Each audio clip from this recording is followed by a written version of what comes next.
Alright, I'm back. This is Shar Heart, the channel. I am Shar. I have a scented pen, which I had told my sister about.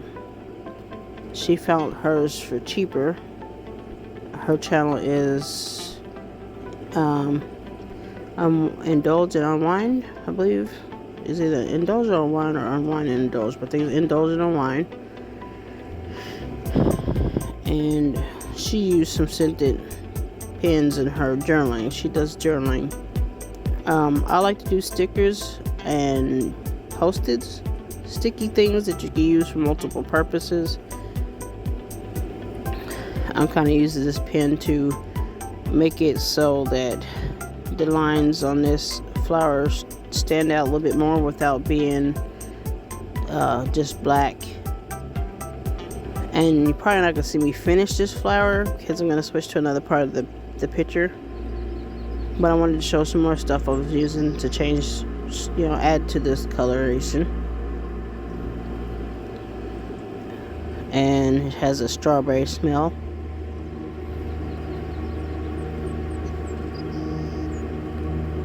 Wish the phone would stop going in and out of focus like that. But I also have some other colors here. So I'm gonna do some shading in the flower lights and dark, like showing you where the sun's shining in this picture. Well, you can see I did try all these markers, which I should have started in the darker region of this picture, but that's okay. Next time I know to start where there's less sunlight. I should have pinned this one down. I didn't pin my picture down and it's sliding. Alright. So, I left off on saying that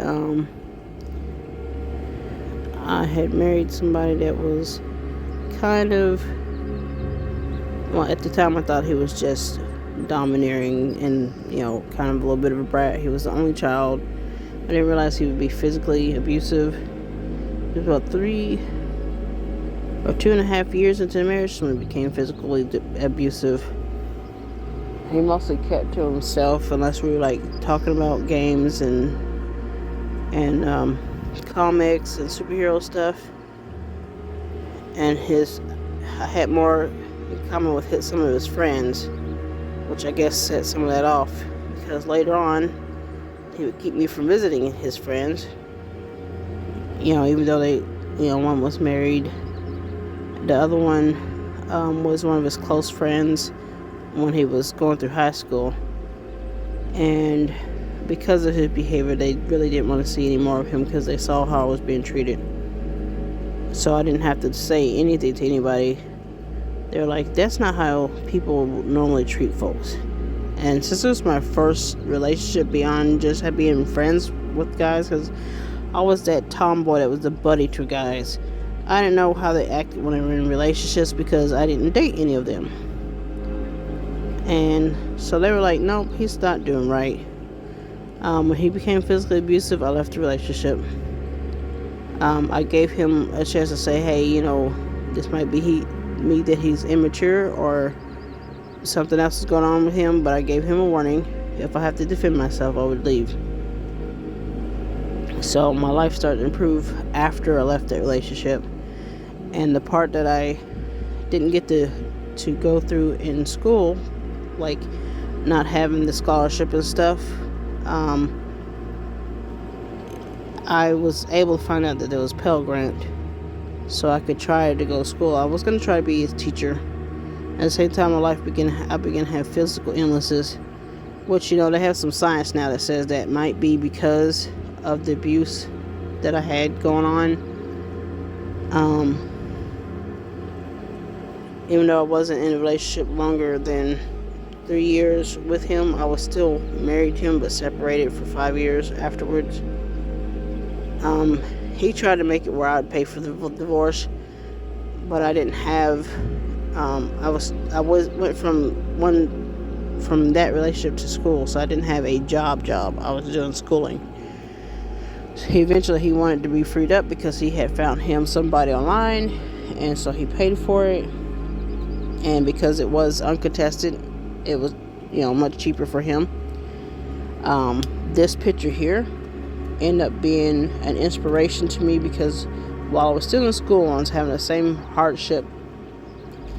I was,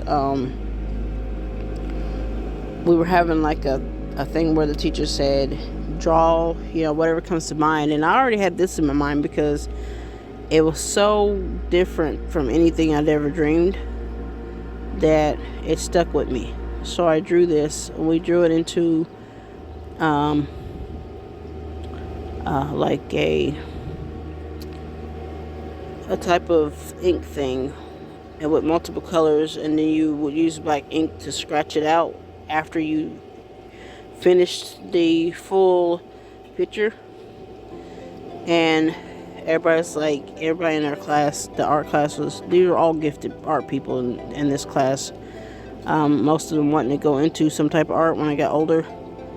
And they were like, where did you get that idea to draw this? I said, it was a dream.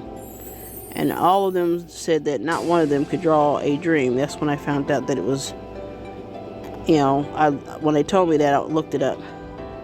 I found that it was rare to be able to draw your dreams. And that started making me think, well, maybe I never believed that anything is coincidence. So I started thinking maybe it was because there was something I needed to do with my gifts. This is something that I've been doing since I was a child. No one taught me how to draw. When I attended a type of school for those who were gifted that could draw, to give you more of a merit degree that says, hey, I attended a school for my art, so I have a degree of some type. There was nothing they could really teach me except for to pay attention more to shadows.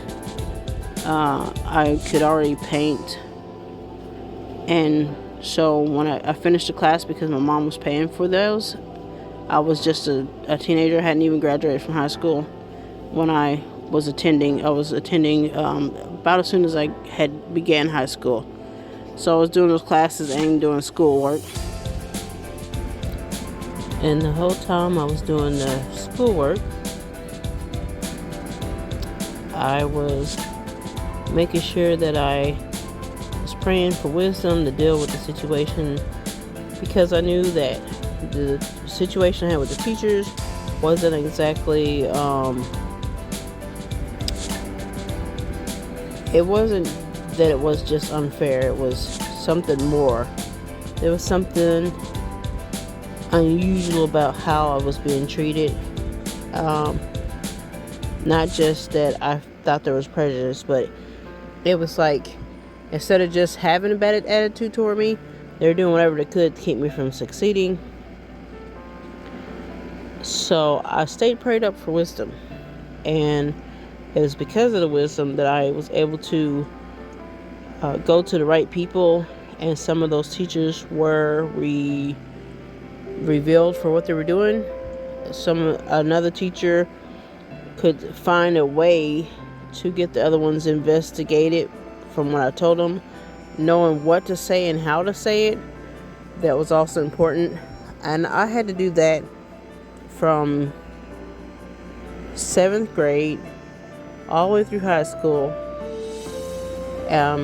In the school I was going to all the way till graduation. My 11th year, my 12th year, I didn't have any of those teachers. I didn't realize what had happened to some of those teachers. I didn't hear about them anymore. And when I talked to some of the teenagers that were graduating behind me, they said, we don't have any teachers like that. We don't know anybody by that name. So it looks like things got handled as it really needed to be handled. And I ended up, even though I didn't have a scholarship, I still ended up finding out there was Pell Grants and stuff like that. I still had something revealed so I could continue trying to learn. While I was going through the last of that school, my school was saying I was doing good. I came across some more teachers like that, working directly with teachers, and they had all these reasons why they didn't want me in a classroom. That was my very last year of college. And even though the college was saying I was doing good, they were saying that I was lacking, and it didn't seem like they had any time to teach me what I was lacking. So a little bit by little bit, I started realizing I had symptoms that I hadn't really been paying attention to. And those symptoms began to get to a point where it was harder and harder for me to move around. I became a caregiver during my last 2 years of college, and I enjoyed that job. So when it didn't pan out for me to become a teacher, I still became a caregiver, working with children to adults and elderly, and I really enjoyed the job. I worked that job for over 12 years, longer than I was going to school. And the whole time I was doing that, I was learning like little things about how to deal with some of the different state things. I learned a little bit about which state did what. So I'm at that point now where I'm trying to figure out how to get the coverage that I need for my situation. I started having conditions I didn't know were related to spinal issues. So my mobility is really reduced now at this time in my life. And my art and my gaming is what I do usually to stay busy. I like to travel with family too. I really enjoy traveling. So when that's something that I can do more of, then I focus on doing that. And when I can't, I focus on art and gaming. Right now I'm finishing up this rose. Hopefully I can get it completely done before, I think it looks like I got plenty of room on the camera this time. And I'll be moving on to the hair, working on the hair as soon as I can. Just trying to make sure I put some highlights in here to show where the light's coming from.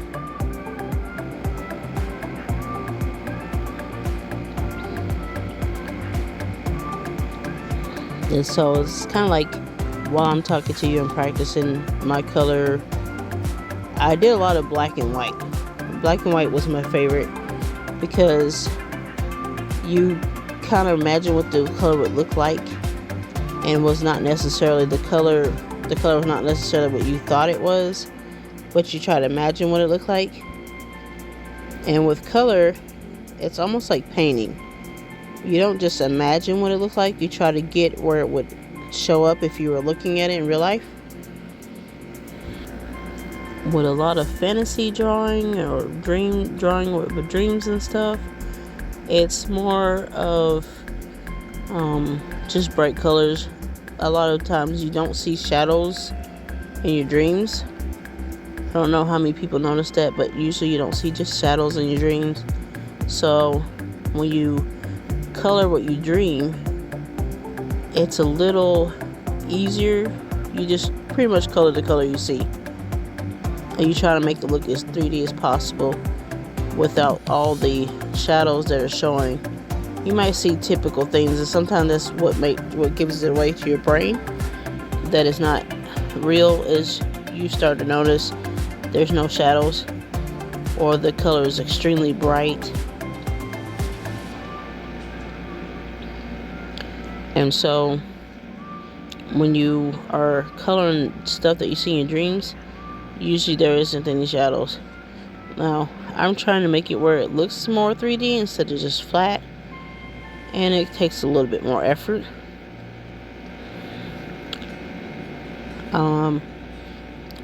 So back to what I was saying, after I got to a certain point and before my last 2 years of college, I finished the art school, and I finished with high grades and merit. It was either almost all A's or A's and B's. And I have a few of those paintings and drawings that I will probably show you guys individually. I have a video somewhere on here that I have it all drawn, kind of like I did a quick video of it, and I tried to show what it would look like. as a slide all at once, but it's kind of long, so I don't think a lot of people look at it. But somewhere in there is like a portfolio video, and I think I need to do better at kind of naming it so it's obvious what it is. So I'll probably go back through the portfolio at some point and have it like, you know, specifically animal or specifically people, so that it's easier to tell what it is that you're looking at on the video.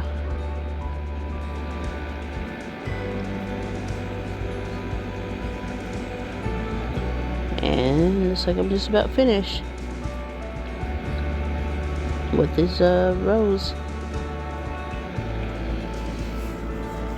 Looks like I forgot to train it on. It doesn't quite look the same as it does to my eyes on video. It's interesting how the camera changes things and what you're looking at just enough.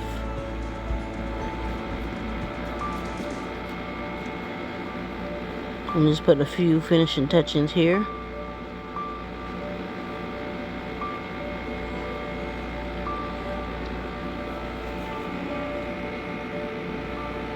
It doesn't look as smooth on the video. See, that's another trick of the camera. What you're looking at doesn't look the same to your eyes as it does on the camera.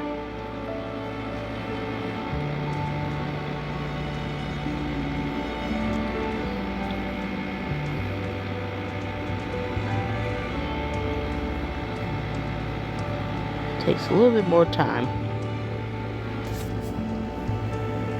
And it looks like I got it balanced out there.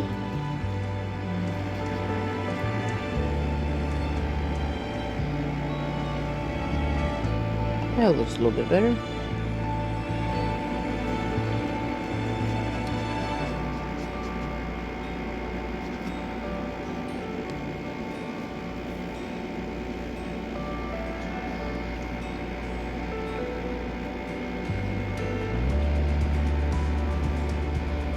I don't want it too light because it's not a white rose. But in some areas it looks really white or bright when the sun's really shining on it and stuff.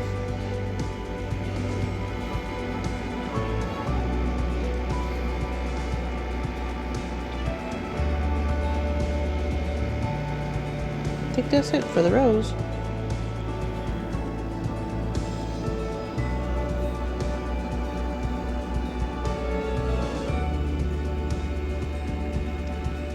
Okay, that's it for that. Thank you for watching.